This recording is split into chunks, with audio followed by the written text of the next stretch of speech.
पिछले 4500 साल पुराने इस पिरामिड के अंदर ऐसा क्या था जिसको सिर्फ देखने के लिए रिसर्चर्स ने एक रोबोटिक कैमरे को पिरामिड के अंदर भेजा, जो एक जगह पर आकर रुक गया क्योंकि अब उसके सामने पत्थर का एक स्लैब था। रिसर्चर्स का मानना था इस स्लैब के पीछे जरूर कोई ऐसा राज छुपा है। ये राज इनको हर कीमत पर जानना था, इसलिए उन्होंने रोबोट के आगे एक ड्रिल मशीन लगाई जिसने उस पत्थर के स्लैब में भारी छेद कर दिया। रोबोटिक कैमरे ने स्लैब के उस पार एक ऐसा मंजर देखा जो पिछले 4500 सालों से किसी ने भी नहीं देखा था। अब उस स्लैब के पीछे ऐसा क्या था, आइए जानते हैं। मिस्र यानी इजिप्ट में टोटल 138 ऊंचे तरीन पिरामिड मौजूद हैं। इनमें से सबसे ऊंचा और बड़ा pyramid the great pyramid of Giza कहलाता है। एक एस्टीमेट के हिसाब से इस पिरामिड में टोटल 23 लाख बड़े बड़े पत्थरों का इस्तेमाल हुआ, जिनमें से कई पत्थरों का वजन 50 टन भी था। लेकिन इतने ऊंचे और आलीशान पिरामिड बनाने का आखिर मकसद क्या था?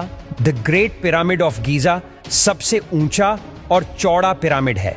उसके अंदर अभी तक 2 हिडन चैम्बर्स तलाश किए जा चुके हैं। एक को किंग्स चैम्बर और दूसरे को क्वीन चैम्बर का नाम दिया गया है। जब पहली बार किंग्स चैम्बर के अंदर रिसर्चर्स की टीम गई तो उन्होंने उसके अंदर एक ऐसी चीज देखी जो बिल्कुल भी एक्सपेक्टेड नहीं थी। जी हाँ, उनको वहां 4500 साल पुराना ग्रेनाइट से बना हुआ एक ऐसा ताबूत मिला जो अंदर से खाली था। लेकिन हैरान करने वाली चीज ताबूत का मिलना नहीं था, बल्कि एक्सपर्ट्स ये देखकर हैरान रह गए कि इस चेंबर में अंदर आने का रास्ता सिर्फ ये छोटा सा सुराग है जिसमें से इंसान भी मुश्किल से आ सकता है।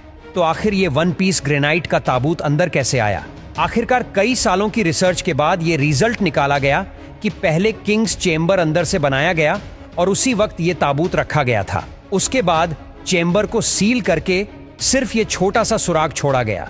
आखिर 4500 साल पहले वो कौन लोग थे जिन्होंने पिरामिड्स बनाने का इतना मुश्किल चैलेंज कंप्लीट किया? लेकिन एक्सपर्ट्स ने कई सालों की मेहनत के बाद कुछ ऐसा एविडेंस तलाश किया है। वहां मिलने वाले वर्कर्स की हड्डियों और स्केलेटन का मुआयना किया तो उनको एक खास चीज नजर आई।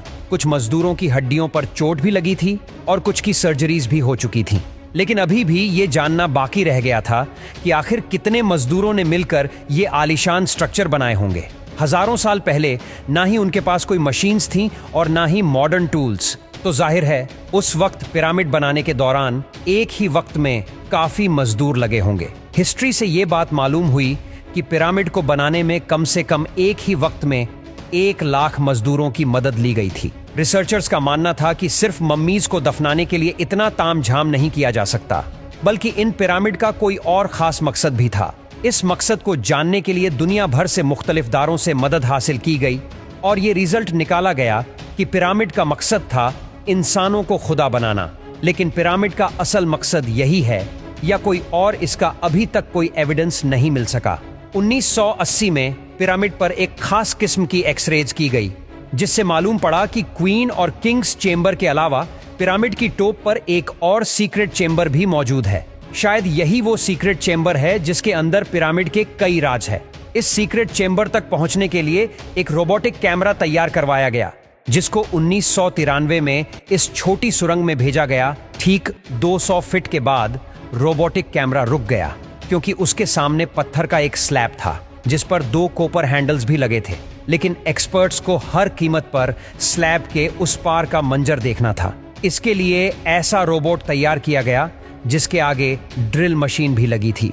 2001 में उस रोबोट ने लाइमस्टोन से बने स्लैब में भारी छेद कर दिया। जब कैमरा ने उस छेद के अंदर देखा तो उसके अंदर एक और पत्थर का स्लैब मौजूद था। लेकिन जब कैमरा का एंगल जमीन की तरफ किया गया तो कुछ ऐसा नजर आया जिसने सबके रोंगटे खड़े कर दिए। जी हाँ, जमीन पर लाल रंग से कुछ खास अल्फाबेट्स लिखे थे। ये अल्फाबेट्स इस छोटे पैसेज को सील करते वक्त 4500 साल पहले लिखे गए थे। ना ही एक्सपर्ट्स को ये लिखाई समझ आई और ना ही उसका मकसद समझ आया। आप लोगों का इस बारे में क्या ख्याल है, हमें कमेंट में जरूर बताइए।